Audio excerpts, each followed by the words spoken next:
নমস্কার বন্ধুরা, খুকুমনির হেসেল থেকে আমি আজকে আপনাদের জন্য আর একটা নতুন রেসিপি নিয়ে আসলাম। রেসিপিটা খুব মজার, ওল এবং চিংড়ি মাছ। আমার তো ভালো লাগে। আপনাদের কেমন লাগবে রান্না শেষে আপনারা রান্না করে আমাকে জানাবেন খেয়ে। ওল এবং চিংড়ি মাছ রান্নার জন্য আমার যে মশলাটা প্রয়োজন সেটা আপনাদের সাথে শেয়ার করি। গোটা জিরে, গোলমরিচ, আদা, 2টা শুকনো লঙ্কা দিয়েছি শুধুমাত্র একটু কালারের জন্য। আচ্ছা, চিংড়ি মাছ নিলাম, কাঁচা দুধ, কাঁচা লঙ্কা, তেজপাতা নিয়েছি, জিরা এবং গোটা গরম মশলা। গোটা জিরে এবং গরম মশলাটা আমি খালি কড়াইতে তেলে নিয়ে মিক্সার জারে একটু গুঁড়ো করে নিব। তাহলে চলেন আমরা প্রথম রান্নার প্রক্রিয়ার দিকে আগাই। প্রথম গ্যাস ওভেনটা অন করে আমি গরম জল দিয়ে তার মধ্যে ওলটা সিদ্ধ করব।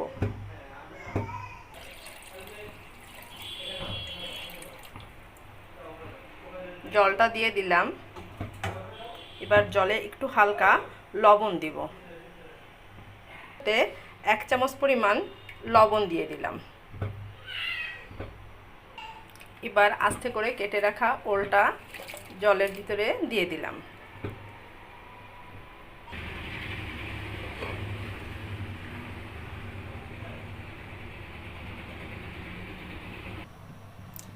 একই সাথেই আমি অপর গ্যাস ওভেনটা অন করে তাতে গোটা জিরে এবং গরম মশলাটা টেলে নিব।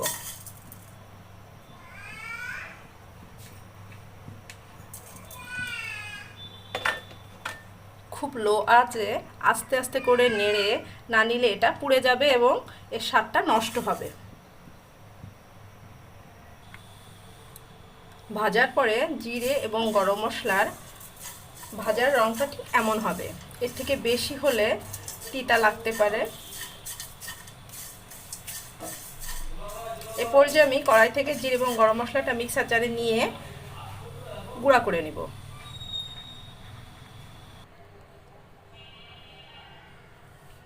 মিক্সার জারে জিরে আর গরম মশলাটা গুঁড়ো করে নিলাম। এ পর্যায়ে কড়াইতে দিব সরিষার তেল।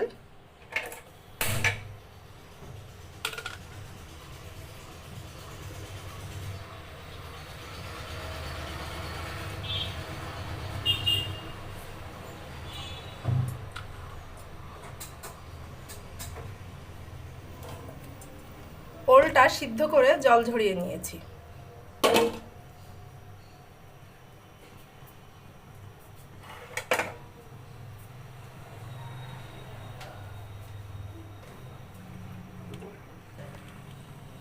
স্বাদ এবং গন্ধ বৃদ্ধি করার জন্য তেলে ফোড়ন দিচ্ছি জিরে এবং শুকনো লঙ্কা।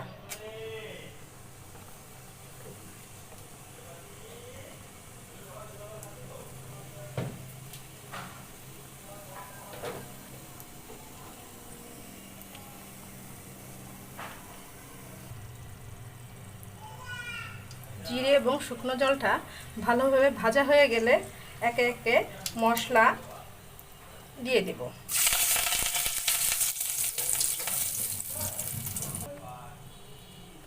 দিয়ে দিলাম বেটে রাখা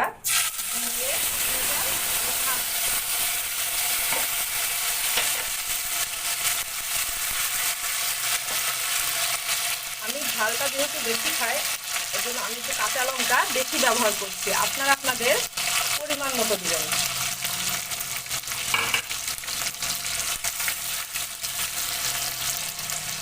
এক একে দিয়ে দিব লবণ, হলুদের গুঁড়া,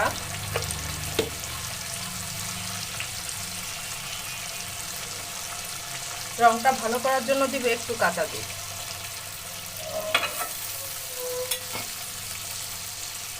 ভালো করে কষিয়ে নিয়ে আগে থেকে ভেজে রাখা চিংড়ি মাছটা এবার দিয়ে দিব।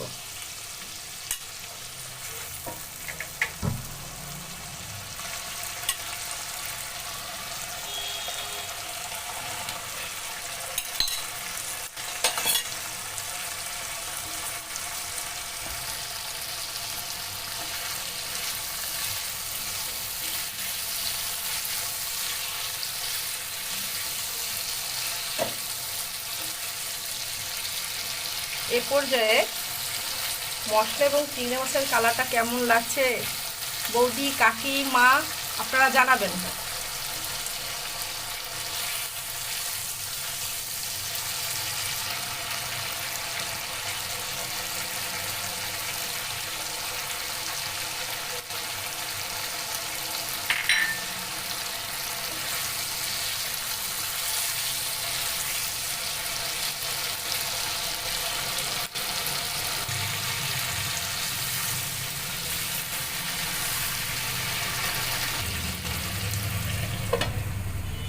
ঢাকনাটা দিয়ে আমি 2 মিনিট মতো ঢেকে কষাবো। এ সময় গ্যাসের পাওয়ারটা একটু কমিয়ে দিব।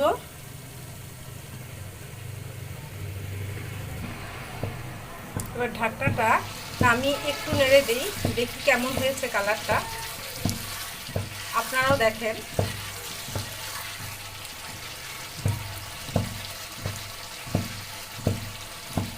আমি রান্নার জন্য সবসময় গরম জল ব্যবহার করি। আমি এক্ষেত্রেও গরম জলটা আগে থেকে করে নিয়েছি। এখন আমি এতে গরম জলটা দিয়ে দেব।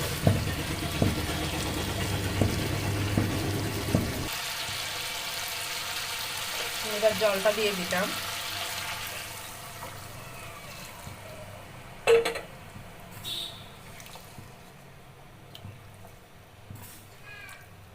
আবার ঢাকনা দিয়ে ঢেকে দিব। 5 মিনিট ফুটবে।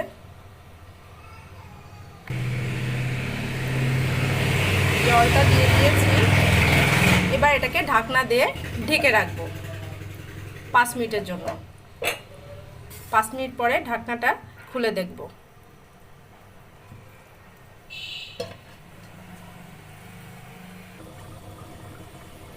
ঢাকনাটা নামিয়ে এবার দেখি কালারটা কেমন এসেছে।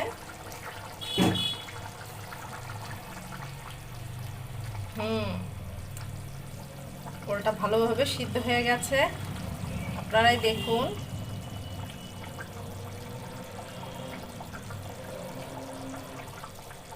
এবার একে একে দিয়ে দিব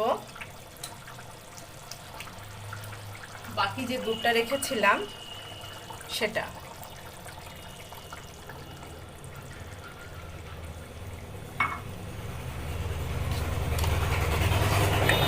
এবার দিয়ে দিব 1 চামচের একটু কম চিনি।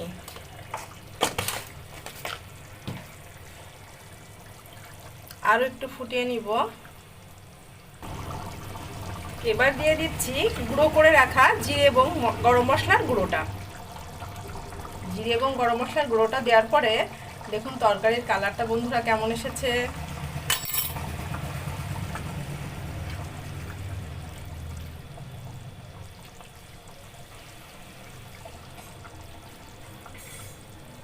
আমার রান্না হয়ে গেছে ওল এবং চিংড়ি মাছের তরকারি।